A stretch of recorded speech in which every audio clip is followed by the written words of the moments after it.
할렐루야. 예, 참 좋으신 주님의 은총과 평화가 우리 가운데 늘 함께 계시기를 주의 이름으로 간절히 축원합니다.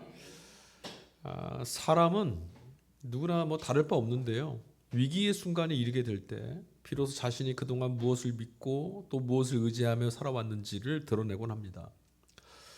철학자 중에 루드비 비트겐슈타인이라는 사람이 있는데요. 그가 이런 말을 했어요. 한 사람의 삶이 그가 믿는 것을 보여준다. 뒤집어 말하면 그가 믿는 것이 바로 그의 삶이다. 이런 뜻이겠죠. 우리는 신앙 고백하며 살아가는 사람들입니다. 예수가 우리의 주이시다. 하나님은 살아계시다. 참된 신앙의 고백이란 것은요. 그러나 삶의 결정적인 순간에 이르고 나서야 바로 그때 무게를 달아볼 수가 있습니다. 그 전까지는 잘 모릅니다. 얼마나 믿는지 잘 믿는지 모르겠습니다. 자, 오늘 우리가 읽은 일독서 본문 성서일과 사도행전 본문 말씀해 보면 스데반 집사, 초기 교회 7 집사 중에 하나였던 스데반 집사 이야기가 나오죠. 그는 순교한 자였습니다. 그는 바로 이 시험 때 자신의 믿는 것이 무엇인지를 보여주는 시험 때에 서 있던 사람입니다. 오늘 말씀을 기록했던 누가는 스데반 집사의 죽음을 매우 간결하게 기록하고 있죠. 군중들이 돌을 집어들어서 그에게 내려치려고 하고 있을 때 그는 하늘을 올려다 보았습니다. 그리고 하나님의 영광이 눈에 들어왔다고 했고 예수께서 바로 그 하나님의 오른편에 서 계신 것을 보았다라고 합니다. 죽음의 돌이 그에게로 날아들었던 바로 그 순간 하늘의 문이 열렸다라는 겁니다. 자, 여러분, 우리는 이 대목, 이 본문의 말씀을 어떻게 읽어야겠습니까? 야, 대단한 믿음이구나. 우리도 스데반처럼 이렇게 순교하는 믿음으로 살아야지. 이렇게 경탄하고 감동하면서 읽으십니까? 스데반을 돌로 쳤던 사람들, 그들은 누구였을까요? 그 사람들을 우리는 우리 자신과는, 우리 신앙인들과는 질적으로 좀 다른 사람들이라고 생각합니다. 근데 그거 좀 곤란한 이야기죠. 왜냐하면 그때 그 사람들은요, 신앙이 없던 사람들이 아니었습니다. 그들은 뭔가 잘못된 신앙을 가진 완악한, 우리보다 훨씬 뭔가 특별히 잘못된 사람들이었을까? 아니라는 겁니다. 그들은 나름대로 하나님을 믿었고요. 율법도 지켰습니다. 성전을 열심히 섬겼고요. 신앙의 유업을 잘 지켜왔고 이어왔던 사람들입니다. 그럼에도 불구하고 오늘 본문의 말씀을 보니까 그토록 그들이 폭력적이었고 잔인했던 까닭, 성경의 말씀 안에서 보면 그들이 악당처럼 그려질 수밖에 없었던 이유는 한 가지 때문이었습니다. 그들이 하나님이 일하시는 방식을 도저히 받아들이지 못했다는 겁니다. 그럴 수 없었다는 거죠. 자, 그렇다면 우리는 질문해야 됩니다. 하나님이 일하시는 방식이 도대체 무엇이었길래 그들이 그런 일하시는 방식을, 예수님 안에서 이루시는 방식을 받아들일 수 없어서 그를 증언했던 스데반을 죽였을까? 여러분, 하나님은 어떻게 일하십니까? 하나님은 작고 볼품없는 것들의 시선을 담습니다. 죽어가고 있는 것들 곁에 오랫동안 함께 머무십니다. 세상이 외면하는 것들이 있으면 끝까지 생명을 다하여서 그것들을 돌보십니다. 그리고 결국 십자가에 달려 죽는 방식으로 세상을 구원해 내셨던 것, 그게 바로 하나님이 일하시는 방식이고 그게 바로 하나님의 일입니다. 물론 이런 방식은 당시의 사람들의 눈에 봤을 때 터무니없는 것처럼 보였습니다. 왜냐? 신이라면, 당시의 사람들의 생각에 신이라면 적어도 세상 모두와도 싸워서 이길 만큼 능력이 있어야 하고 그런 힘이 있어야 한다. 그래야만 우리를 보호해 줄 수 있지 않겠는가, 이렇게 생각했기 때문이죠. 그러니 이렇게 무력하고 이렇게 바보 같고 이렇게 형편없는 것에 내몰려 있는 신은 진짜 신일 수 없다는 거죠. 그런데 이런 이야기가 그 시대 사람들의 이야기일 뿐일까? 과연 성경 안에서 만나게 되는 믿음 없다고 말하는, 잘못된 믿음을 가졌다라고 말하는 그 유대인들에게만 국한된 이야기일까? 우리와는 그들이 다를까? 솔직하게 한번 얘기해 볼까요, 여러분? 오늘 여러분은 하나님이 어디 계신다라고 생각하십니까? 하나님은 어떤 이들의 편이실까요? 강한 쪽입니까? 약한 쪽입니까? 성공한 사람 곁입니까? 실패한 사람의 곁입니까? 유능한 사람의 곁일까요? 무능한 사람의 곁일까요? 실상 우리는 하나님이 좀 더 잘 드러나고 좀 더 화려하고 좀 더 영광이 될 만한 편에 서 계실 것이다 라고 기대합니다. 아니, 하나님은 그런 곳에 계셔야 한다고 우리가 요구를 합니다. 왜냐? 우리가 바로 그런 자리에 서 있고 싶기 때문입니다. 그러니까 스데반 집사에게 돌을 던졌던 사람들, 그들과 오늘 우리들이 그닥 다르지 않다라는 겁니다. 우리도 하나님이 일하시는 방식 앞에서 늘 걸려 넘어집니다. 하나님이 이렇게 일하실 수가 없다라는 거죠. 이독서 서신서 말씀은 베드로전서 말씀이었습니다. 베드로전서 오늘 말씀에는 이런 우리들의 처지, 이런 우리들의 마음, 우리들의 신앙을 걸리는 돌과 넘어지게 하는 바위라는 말로 표현하고 있습니다. 이게 무슨 말이냐? 예수 그리스도가 어떤 이들에게는 선택받은 귀한 모퉁이 돌 같은 존재이시지만 또 어떤 이들에게는 그들의 걸음을 넘어지게 만드는 발에 채이게 만드는 돌에 불과하다라는 거죠. 과연 그렇다면 예수님 때문에 넘어지는 사람들은 누굴까요? 솔직히 우리 현실을 돌아보면요, 오히려 하나님의 방식을 거절하고 거부하고 살아가는 사람들이 훨씬 더 잘 사는 것처럼 보입니다. 그러니까 하나님 방식대로 살면 손해보고요, 하나님 방식대로 살면 바보가 됩니다. 믿음의 길을 걷는 이들이 오히려 그런 면에서 더 자주 걸려 넘어지는 것이 현실이죠. 믿는다라는 것, 신앙을 가진다는 것이 때로는요, 불이익을 당하는 것처럼 느껴지기도 합니다. 이런 사실들을 외면하고 덮어둔 채 신앙이란 이런 것이다라고 말한다는 것은 정직하지 못한 거죠. 베드로 사도가 말하고 있는 넘어짐, 이 넘어진다라는 것은요, 우리가 현실에서 경험하게 된 어떤 일에 실패하거나 실수하거나 고난을 겪거나 이런 것들을 말하는 게 아닙니다. 예수님이 계시다면, 예수님이 계시지 않다면, 이 두 가지로 가늠해야 됩니다. 자, 예수님이 계시지 않다라면, 예수님이 이 땅에 오시지 않았더라면 지금 세상이 말하고 있는 방식들, 성공을 추구하고 이윤을 높이고 높은 자리에 올라가고 많은 것들을 가지고 명성을 얻는 것, 그런 삶이 합리적이고 잘 사는 겁니다. 인정해야 되죠. 그런데 예수님이 오셨습니다. 이 땅에 예수님이 오셨고요, 예수님은 자신의 인생과 삶 전체를 통해서 하나님이 어떤 분이신지를 보여주셨습니다. 다시 말하면 하나님이 어떤 삶이 하나님이 용납하시고 하나님이 인정하시고 하나님이 받을 만한 삶인지를 보여주셨다라는 거예요. 불안과 초조로부터 벗어나지 못하는 인생이 있습니다. 죽음의 힘에 여전히 사로잡혀서 살아가는 삶도 있습니다. 부끄러움을 면치 못하는 인생 전체, 그런 삶의 실체가 예수님 때문에, 예수님의 비달에 드러나게 됩니다.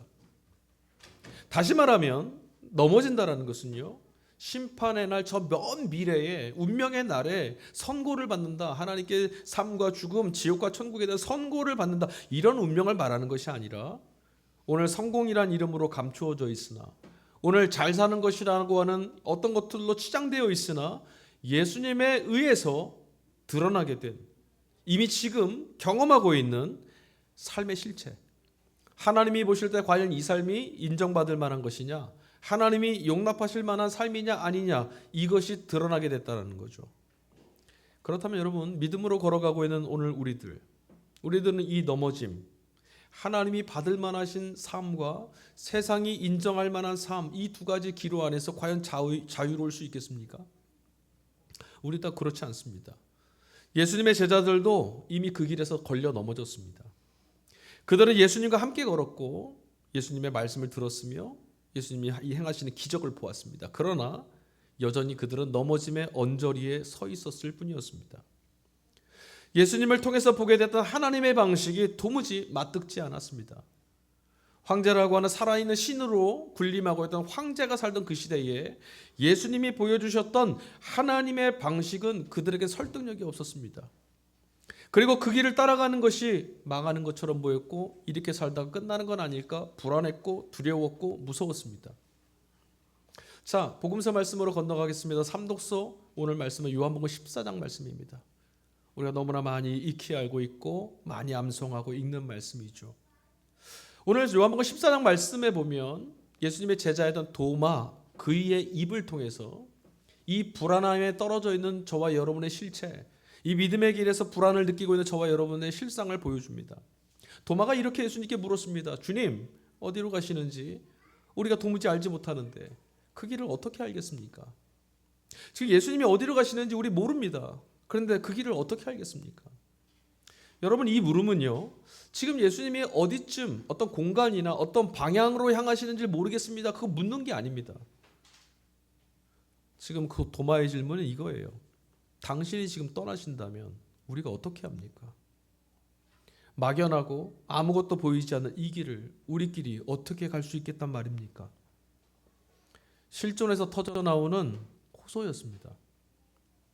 그러니까 이 도마의 물음이라는 것은요, 야, 참 믿음이 없구나, 이렇게 폄하하시면 안 되고요. 이 믿음은 또한 예수님의 제자들만의 것이라고 할 수도 없는 겁니다.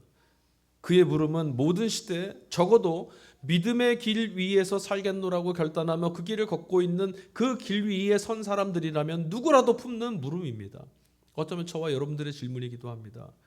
우리도 똑같은 물음을 던지고 있지 않습니까? 예수님께. 기도해도 응답이 없는 것 같을 때, 신앙생활을 해도 전혀 삶이 나아지지 않는 것 같을 때, 하나님이 계시다고 하는데 왜 이렇게 고통스러워야 하는지 이해가 되지 않을 때, 도마처럼 우리도 묻습니다. 주님, 어디로 가시는 겁니까? 거기 계시긴 한 겁니까? 그러니까 도마는 믿음 형편없는 우리와 다른 사람이 아니라는 거죠. 도마의 물음에 예수님이 답변하셨습니다. 그 답이 요한복음 14장 6절입니다. 내가 곧 길이요 진리요 생명이니 나로 말미암지 않고는 아버지께로 올 자가 없느니라. 우리는 이 말씀을 읽을 때 너무나 오랫동안 예수를 통하지 않으면, 예수 믿지 않으면 구원 없다라고 하는 이 교리적 확신과 배타적 선언으로 이 말씀을 읽었습니다.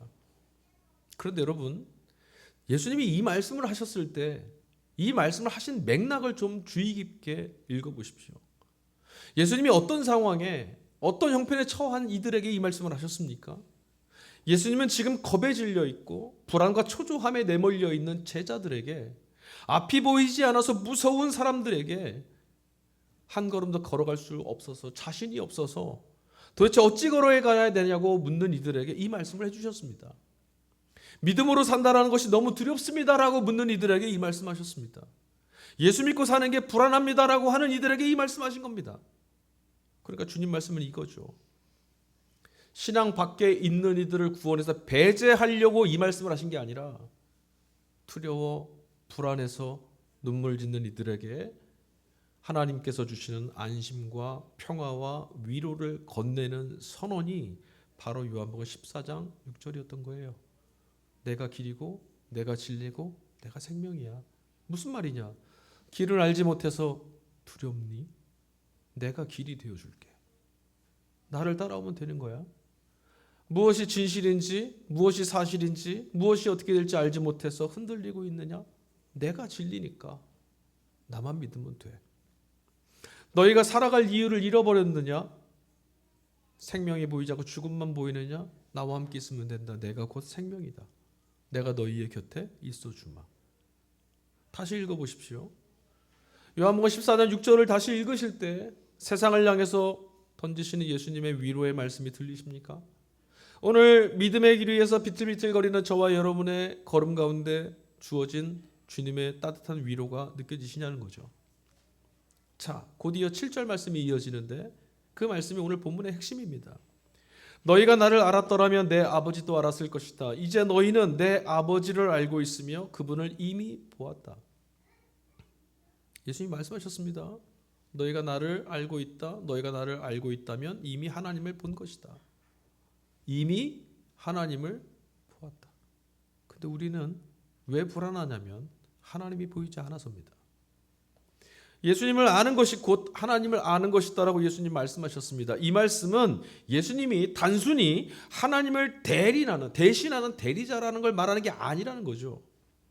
우리는 예수님을 하나님을 대리하는 어떤 대리자, 구원자 이렇게만 이름을 지었습니다. 그렇지 않습니다. 예수님의 삶, 예수님의 살아갔던 방식, 예수님이 보여주셨던 관계의 방식, 하나님과의 관계의 방식이 바로 우리들에게 하나님은 어떤 분이신지를 보여주고 있는 겁니다. 예수님의 병자들 곁을 찾아서 앉아 계실 때 그게 바로 하나님의 방식이었습니다. 예수님이 죄인들과 함께 식사를 함께 나누실 때 그게 바로 하나님의 일이었습니다. 예수님이 십자가 위에서 모든 것들을 다 빼앗기고 벌거벗겨 자신의 생명을 다 잃어 송두리째 빼앗겼던 바로 그때 마침내 하나님의 생명, 구원의 방식이 드러났던 겁니다. 그러니까 그런 곳에 하나님은 계십니다. 어떤 곳이라고요? 배고팠고 병들었고 귀신 들렸고 죄인이라 조롱받고 인생이 망했고 쫓겨나 있는 하나님께로부터 버려진 것 아닌가라고 낙망하고 있는 그곳에 예수님이 입증하셨잖아요. 이 말씀이 오늘 우리들에게 주는 함의가 있습니다. 첫 번째, 이제 하나님을 저 너머 세계, 언젠가 우리가 죽어서 마주치는 그런 세계에서 만나는 분이라는 것이 아니라 바로 지금 이 세계, 지금 이 순간 여기에 이곳에서 만날 수 있는 분이다. 아멘이 안 나오시나요? 하나님이 보이지 않아서. 예수 사건을 통해서 하나님은 차 안으로 이 삶의 한복판으로 걸어 들어오셨습니다. 하나님은 더 이상 피안의 존재가 아니라는 겁니다. 관념의 존재가 아니라는 겁니다. 그러니 하나님이 어디 계시냐고 묻는다면 우리의 신앙이 뭔가 잘못되어 있는 거죠. 예수님은 이 물음에, 이 불안함의 답으로 우리에게 찾아오셨잖아요. 이건 매우 중요한 전환이죠. 실제로 많은 신앙인들이 하나님을 저 멀리 계신 분으로 생각합니다. 아니, 그렇게 보고 있습니다. 이 세상에서의 삶은 하나님 나라에 들어가기 위한 준비 과정쯤으로 여깁니다. 그러나 예수께서 선포하신 하나님 나라가 정말 그랬습니까? 예수님이 선포하신 하나님 나라는 이미 여기에 와 있는 시작된 나라였습니다. 그게 과연 우리들의 삶에는 통용됩니까? 과연 저와 여러분이 한 주간 살아냈던 그 절망의 시간에 하나님의 나라는 이미 와 있습니까? 지금 이 밥상에서, 지금 이 관계 안에서, 지금 이런 삶에서, 이런 고통과 이런 환난과 이런 역경 안에서조차 하나님을 만날 수 있다라는 말인데 우리는 그런 하나님을 만나고 있을까요? 예수님이 바로 이 진리를 보여주셨습니다. 예수님은 우리의 이 물음에, 이 비틀거리는 우리들의 물음에, 이 자신 없는 우리들의 물음에 답입니다. 두 번째 함의는 이거죠. 예수님께서 하나님이시다는 사실을 믿는다면 우리는 예수의 말씀과 예수의 삶과 그의 모든 운명에 일치되는 우리의 삶을 살 수밖에 없다는 거예요. 우리가 이렇게 해봐야지가 아니라요. 예수님이 정말 하나님이시라는 것을 우리가 믿게 된다면, 정말로 믿는다면, 그 믿음이 우리 안에서 자라나고 있다면 우린 예수님을 따라가지 않을 수가 없어요. 여러분, 신앙이라는 것은요, 어떤 종교적 관념을 머릿속에 넣는 것이 아닙니다. 얼마나 많이 이런 파편 같은 지식과 정보들을 내가 갖고 있느냐, 알고 있느냐, 그거 아니라니까요. 신앙은 예수께서 살아가신 길, 걸어가신 길, 예수를 향한 믿음을 담고 있던 그 사람들과 함께 걸어가는 겁니다. 바울이 말했죠. 하나님의 나라는 말이 아니라 능력이라고. 단 하루도 살아낼 수 없으니 하나님의 나라가 없는 것처럼 보인 겁니다. 하나님의 나라는 어떤 이들에겐 여기 있는 나라입니다. 예수는 그 나라라 살았습니다. 그 길은 작은 것들에게 시선을 두는 길입니다. 볼품없는 것들에 시선을 두는 길이고 세상에 버린 것들, 쓸모없다라고 말하는 것들을 귀히 보는 길입니다. 죽어가는 것들 곁에 머무르는 길이고요. 세상의 성공의 방식이 아니라 하나님의 방식을 기꺼이 따르고 선택하는 길입니다. 아시다시피 지식으로 아는 것과 삶으로 걸어가는 것 사이에는 엄청난 거리가 있죠. 오죽했으면 앞서도 말씀드렸지만 사도 바울이 하나님의 나라가 말에 있지 않고 능력에 있다고 했겠어요. 살아낸 사람이 없었다라는 거예요. 왜 살지 못하느냐? 하나님 나라가 있음을 모르니까. 그러니까 믿지 못한다는 거죠. 하나님을 본 자, 예수를 본 자는 하나님을 본 건데 그럼 너네가 보는 예수는 누구냐라고 묻는 겁니다. 그러니 여러분, 그렇게 믿어라, 그런 길을 걸어라, 또는 이렇게 믿어야겠다, 이렇게 살아야겠다, 이렇게 결단하는 것으로 사람은 바뀌지 않습니다. 그런 걸로 삶이 바뀌는 게 아니라는 겁니다. 삶으로 걸음을 옮겨내게 해주지 못하는 것은 아무리 훌륭한 말, 아무리 세련된 말이라 할지라도 흩어져 버리는 말일 뿐입니다. 살아내지 못하는 것은 능력일 수가 없습니다. 능력이 아닌 건 하나님 나라가 아니고 하나님 나라를 보지 못한다는 것은 우리가 예수를 잘못 알고 있다는 겁니다. 다시 스데반 집사가 있었던 그 현장으로 돌아가 볼까요? 스데반 집사가 어떻게 죽음 앞에서 의연할 수 있었을까요? 그는 무서워하지 않고 공포스러워하지 않고 자신이 고백한 그 고백의 터 위에서 죽었습니다. 기꺼이. 그럼 이렇게 질문해 볼까요, 여러분? 스데반 집사는 무섭지 않았을까요? 두렵지 않았겠습니까? 서슬퍼런 군중들이 돌을 집어들고 자기를 죽이려고 합니다. 아무도 자기를 도와주지 않습니다. 무서웠겠습니까? 안 무서웠겠습니까? 죽음은 두려운 겁니다. 스데반 집사도 인간이었죠. 두렵습니다. 공포스러운 겁니다. 단지 오늘 스데반 집사가 이 사도행전 본문 말씀에서 의연할 수 있었던 것은 우리에게 믿음의 이런 모습을 가져다 준다는 걸 보여주는 까닭이 뭐였냐? 그가 죽음보다 더 큰 것을 보았기 때문입니다. 그게 바로 하나님 나라입니다. 누가가 말합니다. 그가 하늘을 올려다 보았을 때 무엇을 봤습니까? 하나님을 보았습니다. 그게 영광입니다. 죽음을 깨뜨릴 수 있을 만큼 우리를 이끌어갈 능력이 바로 하나님입니다. 그리고 예수께서 바로 그 하나님 우편에 서 계신 것을 보았다고 말합니다. 여러분, 이것은 신기루 같은 어떤 환상 같은 걸 말하는 게 아닙니다.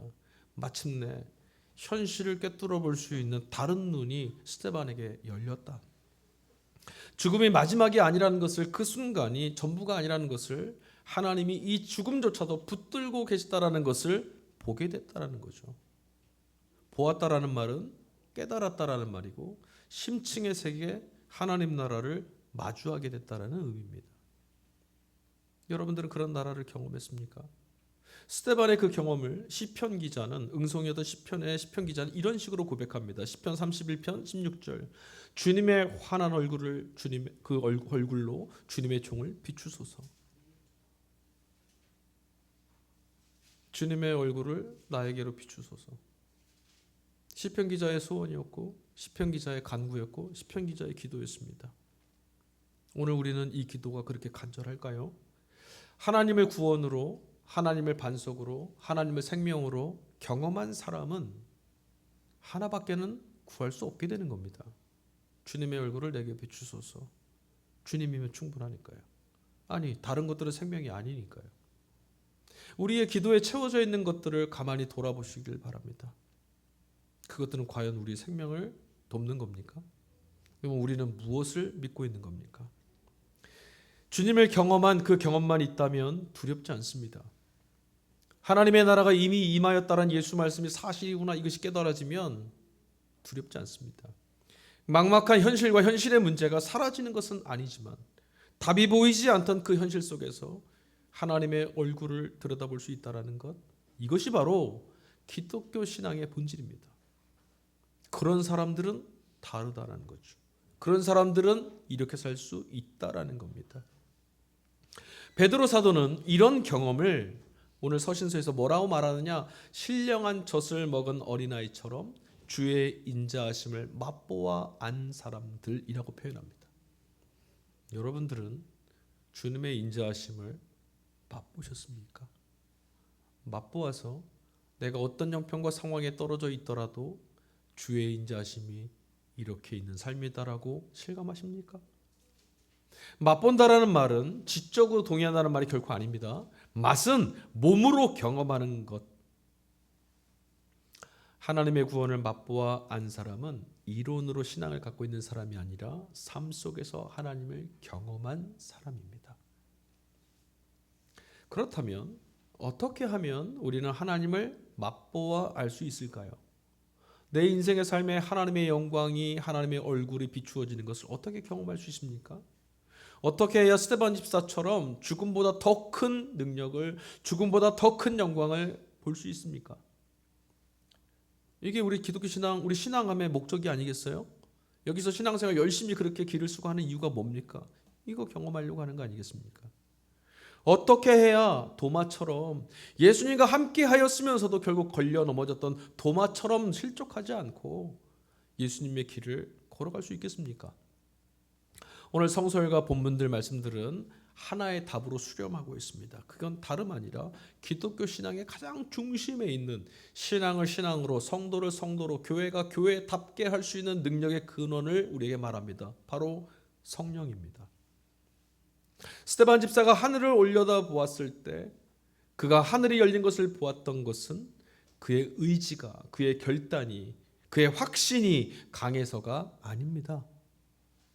나는 결단코 믿겠다라고 해서 하늘이 열린 걸 볼 수 있었던 게 아니라고요. 누가는 말합니다. 성령이 충만한 스데반이 하늘을 올려다 보니, 무슨 단어가 문장이 붙어 있어요? 성령이 충만한.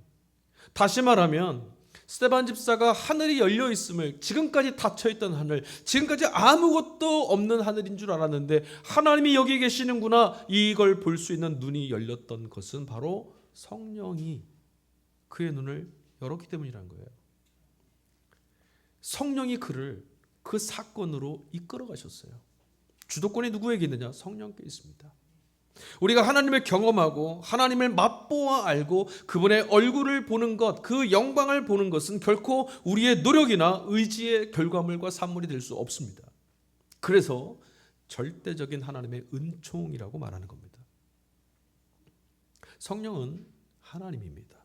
다시 말하면 우리가 조작할 수 없고 우리가 통제할 수 없고 우리가 일반화할 수 없다라는 겁니다. 이렇게 하면, 저런 식으로 하면, 이만큼 하면 말할 수 없습니다. 성령의 뜻대로입니다. 당연한 거 아니겠어요? 하나님이시니까요. 우리가 어떤 종교적 방법을 동원한다고 해도, 어떤 기도의 방식을 따른다고 해도 성령이 그 기도의 방식을 통해서만 오시는 건 아닙니다. 그러나 동시에 성경은 우리에게 이렇게 말합니다. 성령은 늘 우리를 찾아오시는 분이라고. 그러니까 소망이 있는 거예요. 그리고 그것도 그냥 찾아오시는 것이 아니라 우리 안으로, 우리의 삶 가운데로, 우리 인생 가운데로. 성령은 믿는 우리 안에 이미 살아있게 하시는 능력으로 계십니다.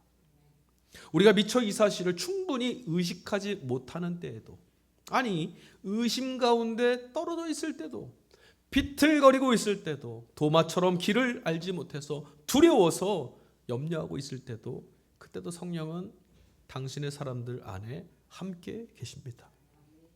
또한 성령은 보이지 않는 것들, 보지 못하던 것들을 보이도록 우리의 눈을 열어주십니다. 또한 성령은 들리지 않는 것들, 듣지 못하던 것들을 들을 수 있도록 우리 귀도 열어주십니다. 그리고 오늘도 믿음으로 응답할 수 있도록 우리 안에 용기를 불어넣는 분도 성령입니다. 이것을 생생하게 실감하고 살아가는 것이, 이것이 말로 진짜 실제라고, 말로만 있는 헛된 얘기가 아니라 진짜 실제라고, 이걸 경험해 가는 게 바로 하나님 나라를 경험하는 것이고요. 이게 바로 예수를 주로 고백하며 살아가는 겁니다. 하나님 나라는 장소나 시간이 아닙니다. 사건, 성령 안에서 하나님을 경험한 사건입니다. 예수께서는 제자들이 두려움 없이 튼실하게 제 몫을 잘 걸어가고 있을 때, 소위 말하는 믿음 좋다 할 만할 때, 그때가 아니라 오히려 그들이 두려움에 넘어져 있을 때, 떨고 있을 때, 근심할 때, 염려할 때, 불안할 때 너희는 마음에 근심하지 마라 말씀해 주셨습니다. 아무리 염려해도 바꿀 수 없는 것들이 있죠. 우리는 우리 자신의 미래를 통제할 수가 없습니다. 그러니 우리의 미래는 성경은 이렇게 말합니다. 하나님께 달려있을 뿐이라고. 하지만 이런 말을 우리는 대단히 수동적이고 대단히 비겁한 것처럼 생각하는데 그런 체념이 아닙니다. 오히려 이런 말씀은 가장 적극적인 삶의 태도입니다. 선하신 주님께 운명을 걸고 걸어간다는 것은 이 땅에 하나님 아닌 다른 모든 것들을 거절하겠다는 의지입니다. 내가 모든 것을 알고 내가 모든 것을 통제하고 내가 모든 것을 이루어내야 한다라는 강박에서 벗어나서 하나님이 이 길에 함께 걷고 계신다라는 믿음으로 한 걸음 떼보는 것, 이게 바로 신앙하며 사는 겁니다. 결과물을 기다리는 것이 아니라 주님이 함께 계신 한 걸음 걷는 겁니다. 우리는 주님 대신에 결과를 찾습니다. 우리는 주님 대신에 화려한 것을 찾습니다. 그러나 주님은 말씀하십니다. 나와 함께 한 걸음만. 나와 함께. 스데반 집사는 죽었죠. 우리의 눈으로 볼 때는 하늘이 열린 걸 볼 수 없었던 우리 눈에는 그냥 죽은 겁니다. 그런데 그 자리에 사울이라고 하는 청년이 있었습니다. 이 모든 상황을 엿보았죠. 훗날 그는 위대한 사도 바울이 됩니다. 한 사람의 죽음이 역사를 바꾸었던 셈이죠. 그러니까 그의 죽음은 끝이 아닌 겁니다. 그의 죽음이 씨앗이 되어서 교회가 흩어졌고 흩어진 사람들이 복음을 전했고 이것이 바로 하나님의 방식, 우리의 마침표를 송두리째 뒤집는 하나님의 일하시는 겁니다. 왜 내 마음대로 내 기대대로 안 되느냐고 따지지 마십시오. 하나님은 지금도 일하고 계십니다. 작고 볼품없는 것들, 망하고 깨진 것 같은 그런 인생의 자리에서 시작되는 하나님의 일하시는 방식, 죽음조차 생명의 씨앗으로 바꾸어내시는 하나님의 일하심, 우리는 예수님을 통해서 그런 하나님을 알게 됐고 하나님은 그렇게 일하시는 분이심을 보게 되어서 그렇게 일하시는 하나님께 오늘도 그렇게 일하시는 하나님께 운명을 걸고 이 길을 따라가는 사람들입니다. 십자가의 마지막 호흡까지 예수님과 함께 그렇게 동행하셨던 것처럼 우리의 믿음의 걸음이 헛되지 않도록, 우리의 염려와 불안처럼 무너지지 않도록, 그리고 우리가 이 길에서 빗나가거나 포기하지 않도록 오늘도 우리를 북돋아 주시며 이 길을 끝까지 걸어갈 수 있도록 예수와 한 운명체 되어서 한 운명 공동체로 걸어가는 늠름한 걸음을 끝까지 완주할 수 있도록 우리 안에 능력이 되시는 분 성령이 함께하고 있습니다. 오늘도 주님은 우리에게 이렇게 말씀하셨습니다. 내가 너희를 위하여 거처를 예비하러 가노니 너희가 있는 곳에 나도 있게 하리라. 주님은 우리와 떨어져 우리와 관계없는 삶을 단 한순간도 말씀하신 적이 없었습니다. 주님은 늘 우리와 함께 하십니다. 우리 모두의 미래가 영원한 생명 되시는 주님의 손 안에 있습니다. 그 손이 우리를 굳게 붙들고 있다면 그것이면 충분하지 않겠습니까? 우리는 부활하신 주님을 믿습니다. 아멘.